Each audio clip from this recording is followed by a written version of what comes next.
today's Ozone, Lindy's been around, but she's not over the Grange Hill.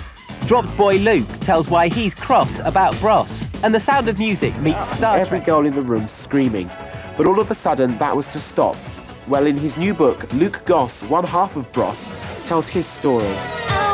Bross's story started in 1986 when at 18 years old they signed a contract that could, they thought, rocket them to fame and fortune.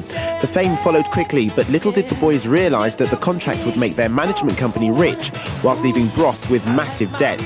Matt and Luke Goss went from filling Wembley Stadium to virtual obscurity, and Luke's book reveals the true price of fame. So the first thing, Luke, I've got to ask is why did you decide to write the book? I've always said I would love to get a big loudspeaker and sort of tell everybody some of the misconceptions about Goss and the inaccuracies about me as a person. So since you were mega famous, how has your life changed? The big change now is that Bros is over, so the band is over. I still have fans, but obviously the mayhem isn't there. It's if you like, far more civilised and a bit more paced.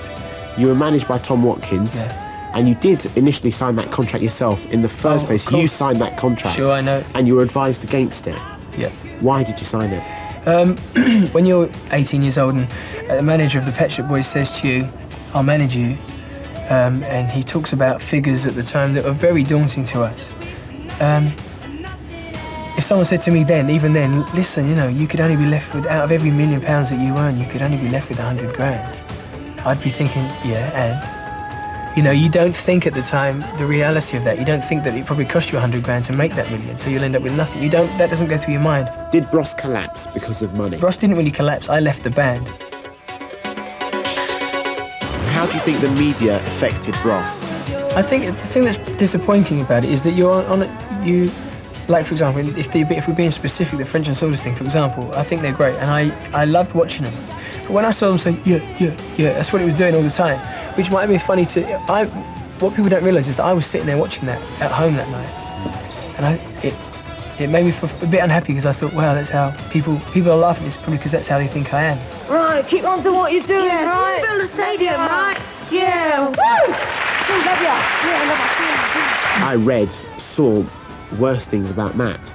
I mean, he's not here to answer that. How was he affected by this? About Matt's sexuality, for example, things like that, all these different things. It was very painful for him. It was like he's a normal guy, a red-blooded guy, and for a minute you almost feel pressured into getting a girlfriend just to satisfy the need. I said, Matt, don't you dare do that. What does he think of the book?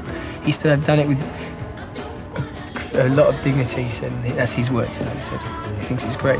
Now, there are constantly going to be up-and-coming bands. What advice would you give to them?